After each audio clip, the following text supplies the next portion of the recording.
Joy Guru.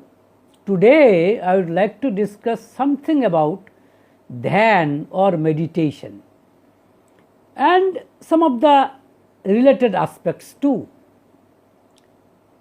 Now we are familiar with this term dhyan or meditation since this term is mostly associated with the spiritual world, with the religious world.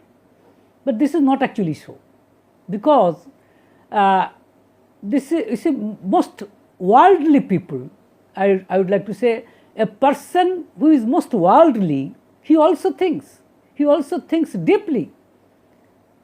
So he or she is also familiar with this term dhyan or meditation. For example, a businessman or you see a businesswoman, who he or she thinks deeply as to how to increase his business, as to how to spread his business elsewhere. So therefore, dhyan or meditation is always required. Deep thinking, deep concentration, you see, on any matter or anything or any subject is very much necessary, not only for a spiritual person but also for a very worldly person. But in this connection, I would like to say that it is not that spiritual world is something different from real world. However, this is a separate discussion altogether.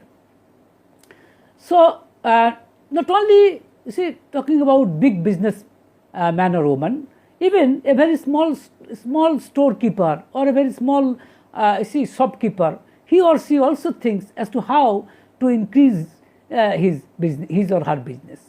You see, this is but natural. Even for example, some of the politicians, I am not talking about all the politicians, they always think seriously. They always think seriously about how to secure their positions in the party and how to remain attached with the power centers of the party. So, meditation is everywhere. Everybody meditates, isn't it? So, therefore, importance of meditation cannot be ruled out. As a matter of fact, we cannot do anything or without meditation. So, meditation is always there. Everybody meditates. Yes, the magnitude and the perfection of meditation is definitely differs from person to person. That is a separate thing altogether. But after all, this term is not absolutely unfamiliar to even the most worldly person or persons. Now, what is meditation? If we define meditation, then I would like to define from the viewpoint of Sri Thakur Anukulo Chandra. He is of the opinion that, or in other words, he has defined meditation as to remain engaged in any single thought and to feel that which distracts but cannot break our continuity is dhyan or meditation. So, he has defined meditation like this, that is to remain engaged in any single thought and to feel that which distracts but cannot break our continuity. What is that? Suppose, I think about the reasons for the creation of Jagat, Jeev, Ishwar and myself. This is a very big question. If I think about this question ceaselessly, if I remain engaged in this single thought and if I want to feel that, yes, that may distract. That is something may distract but cannot break my continuity. That is actually dhyan. If it breaks, then it is not meditation, or at least it is not perfect meditation. So, this is the definition of meditation according to Sri Thakur Anukulo Chandra. Now, let me discuss about the different benefits of meditation. The first benefit is definitely that meditation can calm the mind. Meditation has the unique ability to tranquil the mind, and it is very necessary, because as we all know that restless mind, turbulent mind, unsteady mind, cannot think anything positive, cannot find any solution from solutions of problems. So therefore, only a calm, quiet, tranquil, steady mind can find real solutions. So this is number one. And number two is simply this, that if a person practices meditation, then he can make his mind receptive. Now, what do I mean by receptive? See, this is very important. Receptive means that, you see, suppose a person gives an advice or suggestion regarding any matter. If my mind is not receptive, then I cannot really tolerate his suggestion, or his advice. This is really bad to form a decision, because you need to hear other suggestions, others criticisms, others advices. So here comes the importance of receptive mind. As we all know, that patient hearing is definitely a prerequisite to form a balanced opinion regarding any matter. So therefore, a receptive mind is possible only when we meditate, otherwise not. And in this connection, I would like to say that repetition of holy name makes a person keen, but meditation makes a person receptive. These two qualities, both these qualities are very much required. Number one is keenness. Unless a person is keen, he cannot understand anything, or rather he cannot invent something new. And unless a person is receptive, he cannot really he cannot be successful. So therefore, you need to be keen as well as receptive.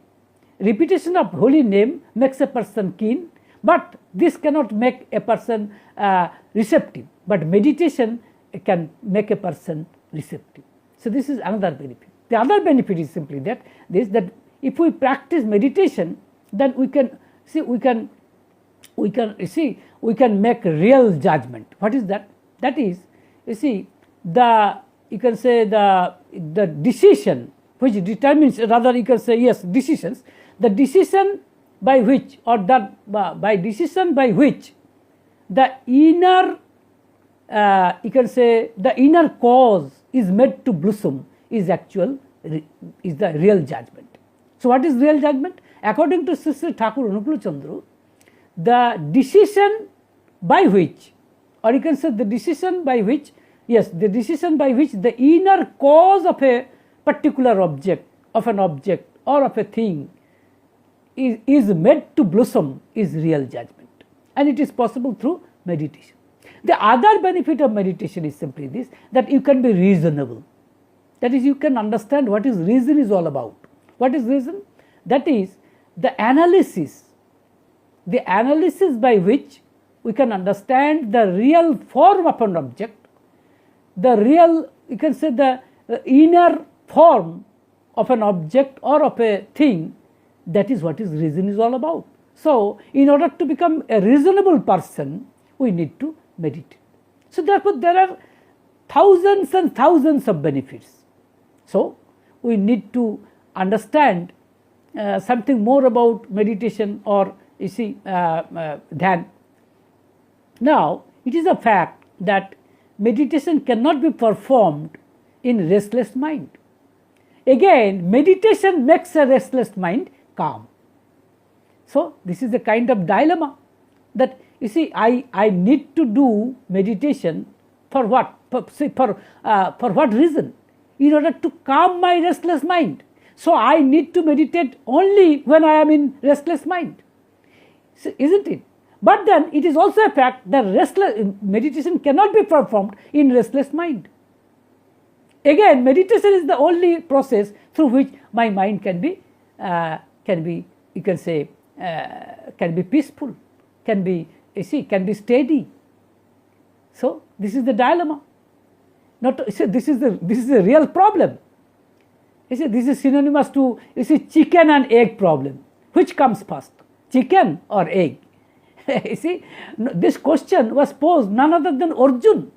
Just see in the Srimad Bhagavad Gita, in the 34th chapter, 34th sloka of the 6th chapter of Srimad Bhagavad Gita, where Arjuna has confessed that Chanchalam hi manah Krishna pramathi balavat dirham tassahang nigrahang manne bayorivo suduskaram. He is stating like that my mind is unsteady, strong, turbulent, and obstinate, and I consider its control as greatly difficult as of wind. See, he is stating like this, that is, and it is also a fact, that is, it is true for all of us, not only for Arjuna. You see, if I want to displace an amount of wind from a place, can I do it? Because the wind from the adjoining place will fill the place. This is simply impossible. Arjuna has stated the same thing. Arjuna has stated that, you see, my mind is turbulent, you see, unsteady, strong, and obstinate. So therefore I consider its control as greatly difficult as of wind. This is really true.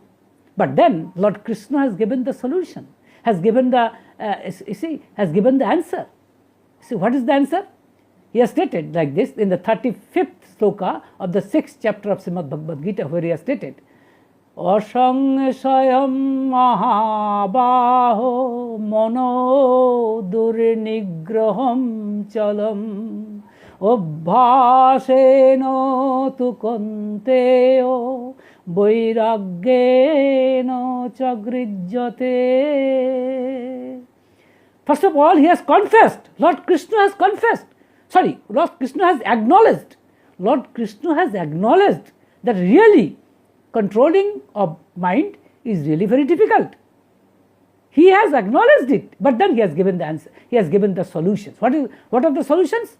That is, through practice and through detachment, you see, it is possible to control the restless mind. It is possible to make an unsteady mind steady. This is the solution of Lord Krishna. What is practice? Abhas. That is, practice means that is to think about a single thought, or to concentrate upon a single thought, as Lord Sri Thakur Anukula Chandra stated, that is to remain engaged in any single thought and to feel it, which distracts but cannot break our continuity, is dhan. Lord Krishna is stating the same thing. That is, what is practice? That is to think about a single thought, or about some idea. That is the practice. And what is detachment? That is, you can say attachment of hankering, or you can say detachment of hankering for enjoyment from desirable things. This is what is detachment. But then in this connection, I would like to say that this is something theory, as postulated by Lord Krishna. But Sri Thakur Anukula Chandra has given something, or you can say a way out, as how to implement this theory into practice. What is that? He has introduced a unique system of, Ishtabhriti. What is that? It is an auto-initiative reverential love offering to love Lord. This is what is Ishtabhriti. That is to give something on regular basis, on day-to-day basis. This is what is Ishtabhriti. Now, how it helps to implement these two processes, that is practice and detachment? So I will tell you. Let's see, when I offer something to my love Lord, and definitely without any return, then I need to think about him. I need to think some qualities of my love Lord. That is, for example, kindness of my love Lord. So in doing so, I need to see, or I need to watch the picture of my love Lord into the mirror of my mind. So therefore, I am trying to attach myself with my love Lord. And at the same time, so while I am giving something without any return, that means I am going towards detachment, because I am doing something on some unselfish works, or you can say some selfless work. And when I do some selfless works, that means that I am going towards detachment, because in that way I will have less hankering, for enjoyment from desirable things.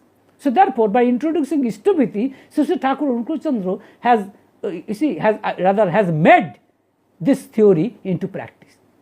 I would definitely like to say, not that Lord Krishna has not stated this. Yes, Lord Krishna has also stated this in the 13th sloka of the 3rd chapter, where Lord Krishna stated, of course the name he has not given as Ishtavriti, he has stated it in another way. He has stated like this: Ishtan bhogan hibo deva dashante jagga bhavitaho toye dattana pradayebho jo bhunkate steno evo saho. Something, that is, if you do not offer something to him, to deities, ultimately to him, then he is certainly a thief. This is the statement of Lord Krishna. But then Sri Thakur Rukuchandra has made it a habit, a regular habit.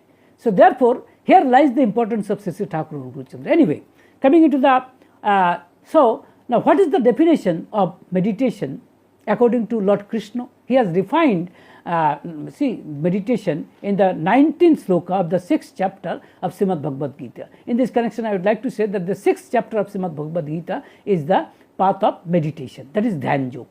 So therefore, slokas concerning, or you can say related with Dhyan or meditation, all these slokas are given in the 6th chapter of the Srimad Bhagavad Gita. Now, so you see, coming into the definition of meditation, according to Lord Krishna, he has stated like this, that is, Jathadipo nibatasto ningate sopama smrita yogino jato chittasya junjato yogam atmanaha. It means that as a lamp kept in a windless place does not flicker, you see, same simile of thought is given for that yogi whose mind is under control and who concentrates on self.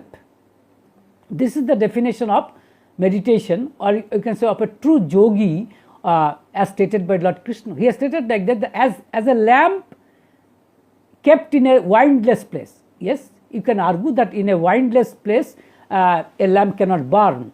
Yes, not actually so. It is stated like this, that is, where at least there is no movement of wind. No movement of wind. So therefore, if there is no movement of wind, then the lamp will burn still. In other words, lamp will remain still. So therefore, he has stated that as a lamp kept in a windless place does not flicker, same simile is given to that yogi whose mind is under control, that is, whose mind is not flickering, whose mind does not flicker, and who is concentrating on his self. Now, what is self? You see, this is the $1 million question, because the first, you can say the first and foremost question of spiritualism is simply this, that who am I? Who am I? Am I this body only? No. Beyond body, or you can say beyond body, there is mind. But again, I am not only the body and mind. You see, beyond, or you can say beyond body and mind, there is something which we call as soul, as spirit, as atma, whatever name you may give it. That is the self. So I need to concentrate on self. That is the real. That is the real I. You can say that is the real I. That is the real identity of myself. So therefore, when a person meditates or concentrates on self and controlling his mind, then he can be said as you can say as yogi. Anyway, so this is what is meditation. So according to Lord Krishna. Now the question is, that is, you see, another question, when meditation reaches its perfection. When meditation reaches its perfection. You see, in this connection, I would like to say that to perform meditation, you need to be, or rather, you need to have control over your eating and movements. Not only that, your sleep and wakefulness, these two should be regulated. It should be temperate. See, in the 17th sloka of the 6th chapter of Srimad Bhagavad Gita, where Lord Krishna stated like this, that is, Yuktam যুক্তাহার বিহারস্য যুক্ত চেষ্টসু কর্মসু, যুক্তাহার বিহারস্য যুক্ত চেষ্টস্য কর্মসু যুক্ত স্বপ্নাববোধস্য Jogo ভবতি দুঃখহা. You see, it means that is yoga becomes the destroyer of sorrow. You see, destroyer of sorrow, you see, whose eatings and movements are regulated, whose efforts and works is moderate, and whose sleep and wakefulness are temperate. So this is also a factor to reckon with, to consider with. You see, because of the fact that a real yogi should look upon these aspects also. That is, he should control his eatings and movements. He should, you see, his efforts in work should be moderate. His, you see, his sleep and wakefulness should be temperate. You see, now coming into the now the question is again, why should we be yogis? This is also a question. Why should we be yogis? The answer is given none other than Lord Krishna himself. He has stated that, you see, a yogi, he has given this answer in the 46th sloka of the 6th chapter, where he has stated that a yogi is even higher than men of austerity. He is even higher than men of knowledge. He is also higher than men of action. So therefore Lord Krishna has advised Krishna that do you become a yogi. So we need to be a yogi, because if we can be real yogis, then we will be higher than men of austerity. We will be higher than men of knowledge. We will be even higher than men of action. So therefore, this is really something that we should that we should hunker after. So therefore, we need to be yogis. Now, in conclusion, I would like to say. And yes, in this connection, I would like to say that yogi and yoga, these two terms are interrelated and interdependent. You see, Sri Sri Thakur Anukulachandra has defined yoga as like this, that is, attachment to one or concentrated inclination is yoga. Let me repeat it again. Attachment to one or concentrated inclination is called yoga. So therefore, you see, a yogi needs to be attached with one. Who is one? Definitely the God himself. You know that, see, there are two kinds, we say like this, that there are two kinds of gods, that is impersonal God and personal God. Impersonal God is he who pervades everywhere. That is, who is present everywhere, who is omnipresent. And we cannot really understand, we cannot really realize, we cannot really fathom the impersonal God. So, for our convenience, in other words, in order to eradicate our inconveniences, God, you see, sometimes takes an anthropogenic form. And that anthropogenic form is the personal God, whom we call Purushottam, that is the Supreme Person. Lord Ramachandra has come as the first Supreme Person, as the first Purushottam. So therefore, you see, we need to get ourselves attached with the Supreme Person, that is the anthropogenic form of God. Otherwise, it is not possible. So attachment to one, as Sri Sri Thakur Anukulachandra stated, that is, one means God. So only then you can be a perfect yogi. The difference between the worldly person and a spiritual person regarding meditation is simply that a worldly person meditates without attachment to one, while a spiritual person also meditates with the attachment to one. So, and not only that, Lord Krishna has also stated the same thing in the 47th sloka, possibly the last sloka of the 6th chapter of Srimad Bhagavad Gita, where Lord Krishna stated like this: Yoginam opi sarvesham madgatena antaratmana Shraddhavan bhajate jo mam same yukta tamo matoho. Means that even among all the yogis, he who adores me, with his mind fixed on me and with faith, you see, he is considered as the best of yogis according to me. Just see, the same thing, unless a yogi attaches himself with that one, that is with that supreme person, he is not a perfect yogi. He is not the best of the yogis. So Lord Krishna stated, that is very interesting sloka. That's why I want to, I would like to chant it again. Yoginam opi sarvesham madgatena antaratmana shraddhavan bhajate jomam same yukto tamo moto. That is, even among all the yogis, he who adores me and with his mind fixed on me and with faith, he is considered as the best of the yogis according to me. As this is the statement of Lord Krishna. So therefore, so it's the same thing. In conclusion, I would like to say that nothing can be possible unless and until you get yourself attached with that supreme person. So this is my humble submission. That is, do whatever way, whatever avenue you can get yourself attached with, or you can say whatever avenues you would like to choose. Ultimately, you would need to get yourself attached with the love Lord of or attached with your Ishto, or with your Purushottam, or with your supreme person. See, failing which, nothing is possible. So live in love, joy.